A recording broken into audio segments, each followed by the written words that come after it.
Wow. Wow. Man, I am blown away. Wow. This crisis has been a wild ride. You know, welcome to another episode of Hero TV, guys. I'm your host, Alex Hampton, and I will be reviewing part 3 of Crisis on Infinite Earth. It left us with a major cliffhanger. And before I get deeper into this review, if you are a new viewer to my channel and to this show, Hero TV, go ahead and hit that subscribe button and then hit that bell right next to it where you get all the notifications of every time I'm releasing a video here on my channel, Momentum Media. Man, this crossover is crazy. I have to say I really enjoyed this episode. I'm gonna dive into a lot of pros, a lot of cons, and if you have not seen that episode, I'm just letting you know there are spoilers in this review. So if you have not seen it, I would encourage you to go see it right now and then come back and watch this review. Now that I've got that out the way, wow. I mean, this episode took us on a journey where we saw our heroes trying to find the 7th Paragon. They find the seventh Paragon, and to a degree, it seems like all of their efforts just put them in a place where they didn't need to be. And it was a well-told story. We got to see Black Lightning join the crew. We got to see him use his powers and contribute to saving the universe. But before I get into his role, let me just start off. This episode opens up with a callback to an old DC show called Birds of Prey. Now, Birds of Prey was an old show. I think it came out in the early 2000s, where Huntress is the main character and Oracle is the one who guides her, which is Barbara Gordon. And it's an old TV show way back in the 90s that used to run on the CW. And it's such a callback. And we see her running from, you know, the red wave that ultimately kills her and the rest of her Earth. The one thing I love about this particular crossover is that they're showing us the different forms of these Earths where not everything is what you think it may be. And I think that that is a really cool aspect to see, you know, the Birds of Prey, to see the Titans, to see a Burt Ward Robin, to see a Jim Gordon that's in the Tim Burton Batman universe. So I think that that is amazing to see Kevin Conroy, you know. So the way they have stacked this show, this crossover, has been really cool. My thing is the way they have this structured with the Paragons. I think was such an interesting concept because these 7 people are the ones who are going to basically rewrite what is happening at our universe. How they're going to rewrite it, I don't know. They haven't really set that up just yet, but they have set it up where these are the 7 key people who will basically save the universe to a degree.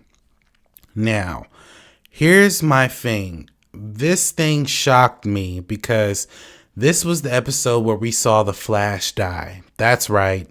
We saw the Flash die. And it was interesting how they set it up because when we see Black Lightning come back, and he comes back, Primera brings him back. By the way, before I get deeper into that, the Monitor gives Cisco back his powers. So he is now Vibe. So he gets his powers back because Vibe plays a role into this crisis. It's like the Monitor is basically playing chess with these different characters. So Vibe is very important in this because once Vibe gets through that door that Harrison Wells went through, it's the same room that creates all of these antimatter waves that's killed these multiple Earths.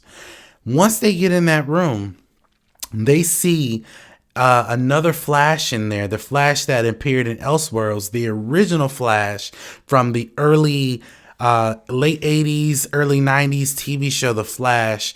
That guy that's played by John Wesley Shipp, he is in this treadmill running, keeping the antimatter wave going. And Cisco frees him. And he basically tells Barry, Earth One Flash, hey, you have to get me back on that machine, because if I don't get back on that machine, it's going to wipe out all of our Earths. Like every single last Earth is going to be wiped out. And they figure out how to stop the machine. And the way they stop the machine is that the Flash has to die. So Barry, Earth One Barry, is preparing himself. He's like, listen, he's saying his final goodbyes. He's preparing himself for the ultimate sacrifice. But before he gets on that treadmill, we see the other Flash, who was originally on that treadmill, take away Barry's powers. And says the Monitor said that the Flash had to die, but he didn't say which Flash. So he gets on that treadmill and he runs on it until he vanishes and he's gone. And he stops the treadmill, the antimatter wave, killing all of these Earths. So Earth One remains. So Barry Allen, as we know it, is still alive, and we all thought that he was gonna die. He was gonna vanish in this crisis. We knew that something was going to happen. We didn't know what potentially was going to happen, but we knew what was going to happen. So once they get back on the Wave Rider, the Anti-Monitor shows up through Lyla and basically kills everybody on that Wave Rider. But Primera sends all of the Paragons back into this place where they cannot be tracked by the Anti-Monitor. They're outside space and time. And the way they have just put this together, before I go on about what happened, the way they put this together is just mind-blowing. I mean, the acting, amazing. The fight scenes, amazing. The dialogue, amazing. I mean, they strategically put this together where we are literally watching a comic book unfold. And the crazy thing is that once Primera frees them into this area where they're outside space and time, the Kingdom Come Superman disappears and Lex Luthor reappears with a piece of the Book of Destiny, saying that he's going to rewrite Destiny with him being a part of it. And I'm like, dang, like that was such a cliffhanger. Now we don't, and in the midst of all that, everybody that was on the Wave Rider died because the Anti-Monitor killed them all with the anti-wave that's just eradicating everything. So right now there's no universe. What's crazy about this episode is that it left me in awe, like what the hell is about to happen.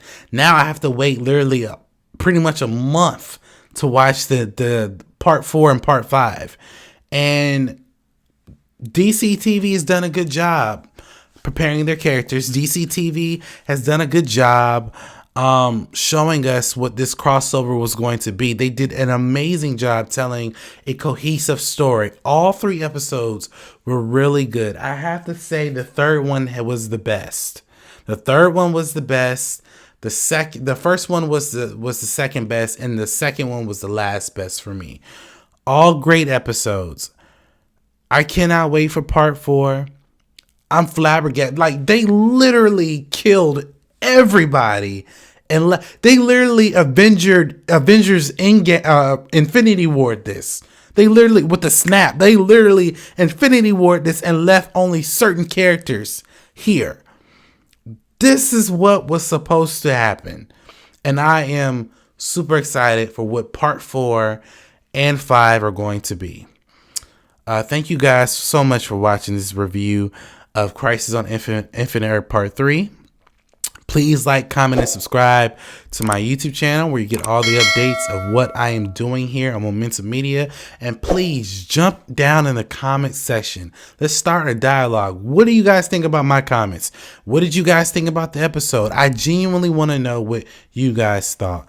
And also, if you want to be a supporter here on Momentum Media, go ahead and go to my Patreon page at patreon.com/Momentum Media. Every dollar you donate helps us create great content, and a lot of great content is coming out in the coming months of Momentum Media. So I want to thank you guys so much for watching this video, and as always, you have a blessed day.